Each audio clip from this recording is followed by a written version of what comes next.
Earlier in this course, we asked how we should understand the broad concept of behavior. Turning to the American Psychological Association, we saw that behavior was defined as the actions by which an organism adjusts to its environment. In order fully to understand human behavior, we need to understand the various factors that motivate an individual to behave in a certain manner in response to the environment. Understanding behavior as how we respond to our environment, the behavioral process would seem to have three central components. First, we perceive something in our external environment, either through conscious sensory input or through the more rapid sensory input routed through the hypothalamus.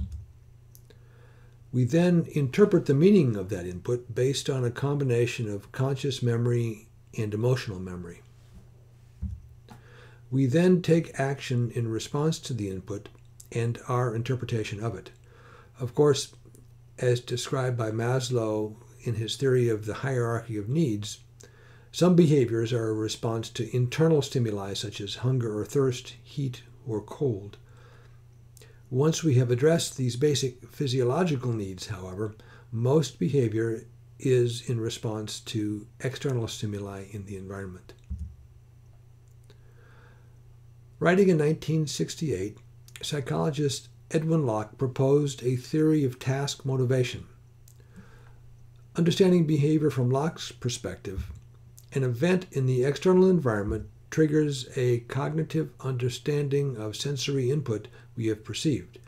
Based on this understanding, we evaluate the meaning of that sensory input and identify the goals we intend to accomplish through our behavior in response to what we have perceived.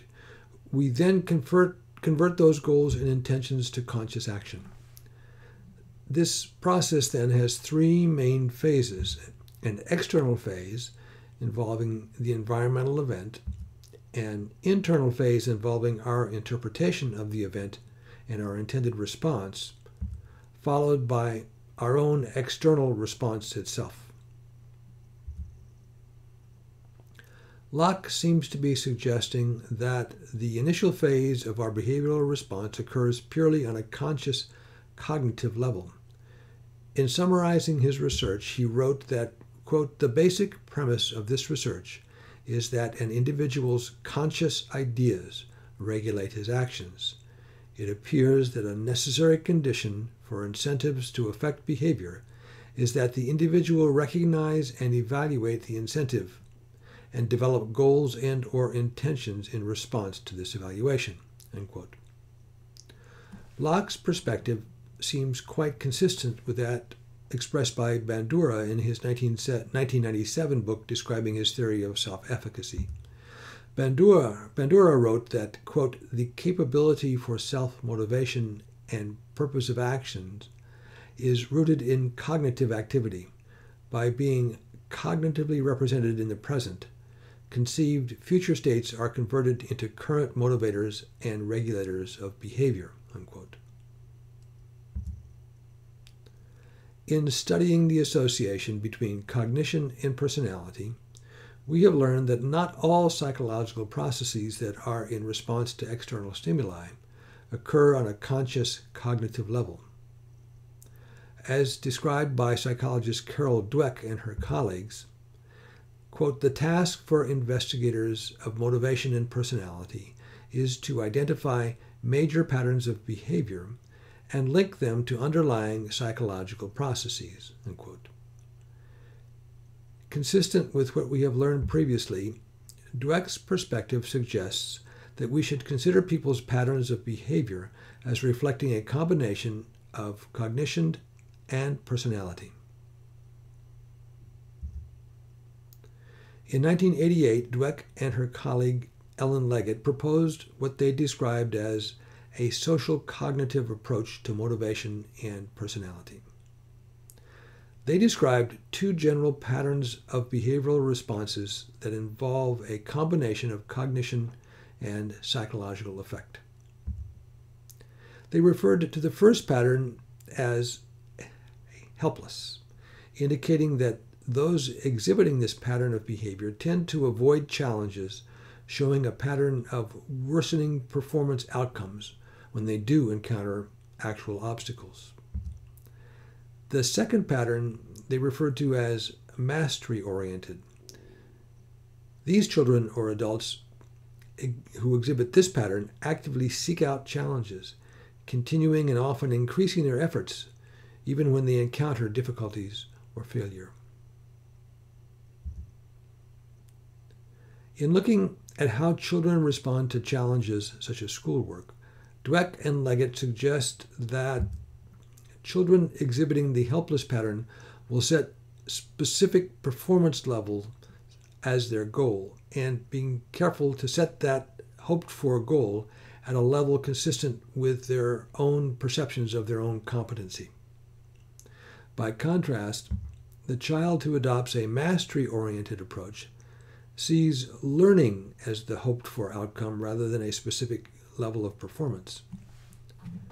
Rather than being concerned with their specific level of task performance, these children see their own efforts as a means to increase their level of competence on a continuous basis.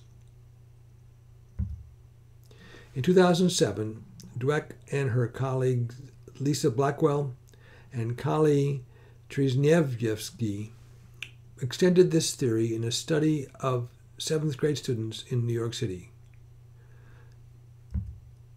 Based on the model of children adopting either a helpless or a mastery-oriented mindset, they developed a survey instrument that they administered to the subjects at the beginning of 7th grade. They divided students into those who demonstrated a concept of their intelligence as a fixed entity that would not change over time, and those who demonstrated an incremental model of their intelligence as something that is malleable and continuously subject to improvement. They then had the students complete a standardized assessment of their mathematical ability, first at the beginning of 7th grade and again at the end of 8th grade. They compared this change in math scores among those students exhibiting a fixed entity perception of their own intelligence and those exhibiting an incremental perception. As shown on this graph, after controlling for math grades before entry into 7th grade, the malleable incremental mindset students had a significantly higher math scores over the 2-year period when compared to those who demonstrated a fixed entity mindset.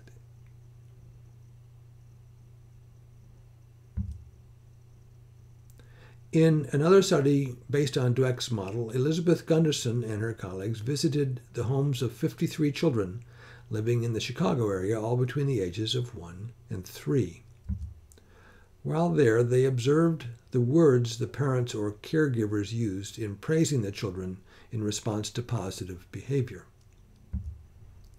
They characterized the praise offered to the child as either process praise, for example, words such as "you tried hard" or "good job drawing," or as person praise, using words such as "you're so smart" or "you're good at that."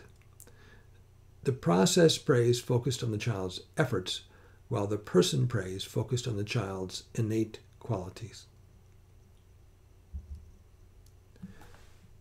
They were then able to reevaluate the children when they were in 2nd or 3rd grade. The researchers looked at how the type of praise heard when the children were 1 to 3 years old was associated with the motivational framework expressed by the child at age 7 or 8. They found a significant correlation between the amount of process praise heard as a young child and the child's expression of an incremental framework of intelligence. By contrast, the amount of person praise heard as a young child was not correlated in their study with the expression of a fixed entity framework at age 7 or 8. The principal variable appears to be the amount of process praise a child hears at a young age. The researchers then looked at gender differences and found that parents tended to give boys more process praise than girls at age 1 to 3, and that by the age of 7 to 8, boys were more likely than girls to express an incremental framework, a finding that holds potential significance for those who study early gender differences and in mathematical and science interest and ability. In summarizing the implications of this research, Dweck wrote that, quote, praise is intricately connected to how students view their intelligence. Some students believe that their intellectual ability is a fixed trait. They have a certain amount of intelligence, and that's that. Other students believe that their intellectual ability is something they can develop through effort and education. Not worrying about how smart they will appear, they take on challenges and stick to them.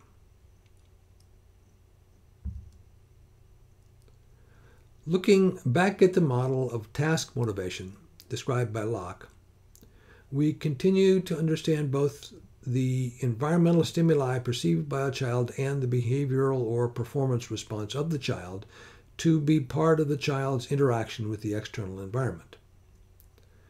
From the studies of Dweck, Zimbardo, as well as Bandura, we also can see that the internal component of this model of motivation and behavior involves complex processes such as perceptions of intelligence, one's time perspective, and one's sense of self-efficacy, some of which occur at the conscious level and some of which are part of learned behavior that takes place largely without conscious awareness.